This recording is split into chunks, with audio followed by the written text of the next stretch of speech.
My name is Barry Jones. As you may gather, I'm not from around here, so please let me ramble on for a while to give you a chance to pick up on my accent. My wife and I are originally from Wales, but came over to the United States in the early 60s. We first lived in Arizona, then the Shenandoah Valley of Virginia. Then we went back to Britain for a couple of years, only to turn around and come back to the Shenandoah Valley again a few years later. Then it was on to the Nashville area of Middle Tennessee. But you know, there are some advantages in joining a society later in life when you have passed the distractions and frivolity of youth. My wife and I settled here when I was in my late 20s and had reached some level of intellectual maturity. At least I hope so. As such, I was able to appreciate the writings of many of the great American authors, poets and leaders in literature without having to worry about making a high school grade or a good college grade. John Steinbeck, Robert Frost, Thoreau, Hemingway, Sinclair, F. Scott Fitzgerald, although I hated The Great Gatsby, too much like the Britain I had left behind, and there were many, many more. On a lighter vein, I could enjoy the writings of Mark Twain and his down-to-earth reflections, and I could also appreciate the common-sense homilies of Yogi Berra. Don't you love that man with his nonsensical logic that you really have to think about? Statements like, "I can't stop them going to the ballpark if they don't want to go," and "It ain't over till it's over." Another one, "You should never answer an anonymous letter." You know, that's profound, absolutely profound. Another is, "The future ain't what it used to be." And "I didn't really say everything I said." Sounds like one of our local politicians here. But then the one I really like is, "It's deja vu all over again." I have been really fascinated with deja vu for a long time now, having previously experienced it on several occasions. Not everyone is susceptible, for those of you who are not, it's a puzzling, uncomfortable ache deep in the gut when you feel that you've been to a place before, even though you know that you've never ever been there. Webster in his dictionary describes this as prescience, a knowledge of things before they happen or before they exist. I read quite a bit about prescience, and the more I researched into it, I came to the realization that there was a time element involved here, a time vector, if you will. Deja vu wasn't just an imagined realization of yesterday, but deja vu could also involve the present and the future. Deja vu, it's not that you've been there before, but that you will.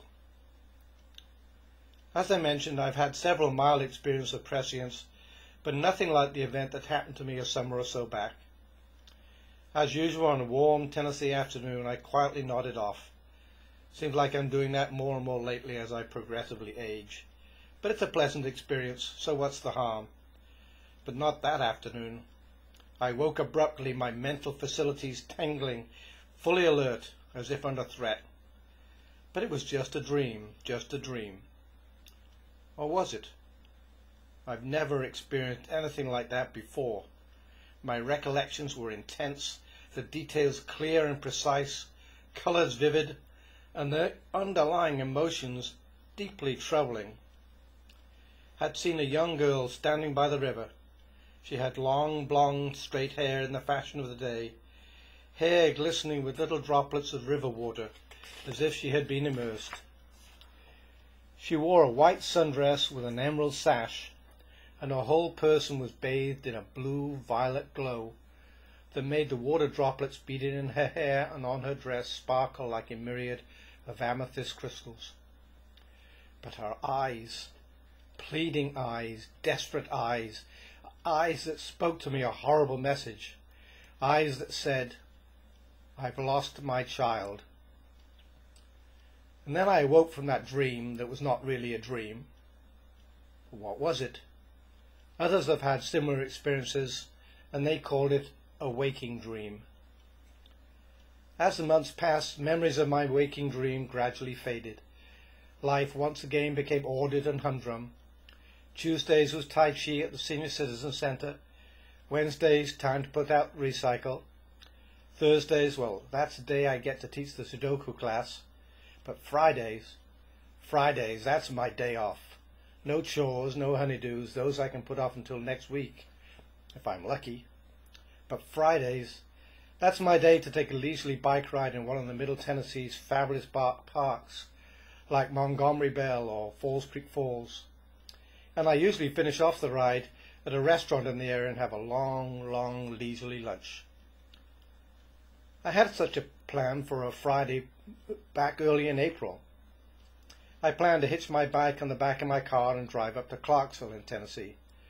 Then I would find a convenient place to park and ride the trails of the Riverside Park area on the banks of the Cumberland River as it winds its way to the Tennessee River, then onto the Ohio and the Mississippi, and finally en route to the Gulf of Mexico.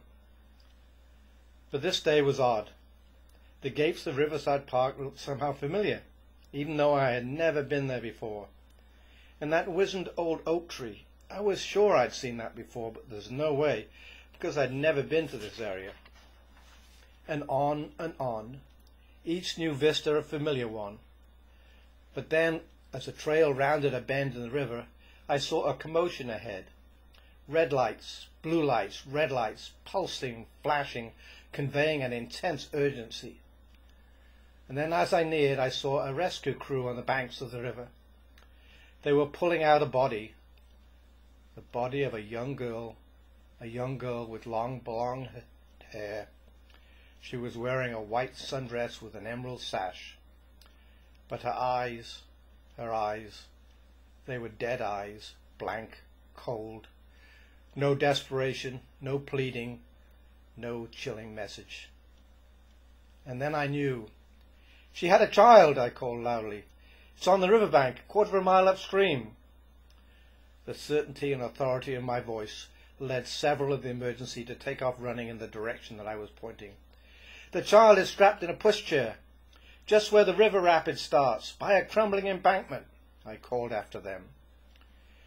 "You'll find a camera on the ground close by, and a shoe with a broken heel," I mouthed silently. But how did I know that? Was that a hidden part of my waking dream just now revealed?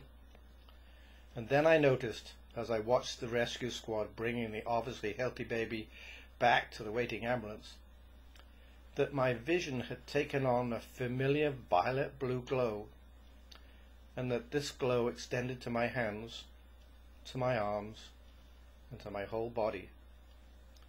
And then I realized that my role in this very real drama was purely ethereal. I was part of the waking dream of the closely knit, highly cohesive emergency team. I was part of their deja vu. My soul, my spirit, was immersed in their collective prescience, but not my physical body. Later newspaper accounts of the event would note that the stranger who guided the rescue team to the missing child could not be found. That is assuredly correct and will forever remain so, because I was that stranger, and I was never there. I was never there. I was never there.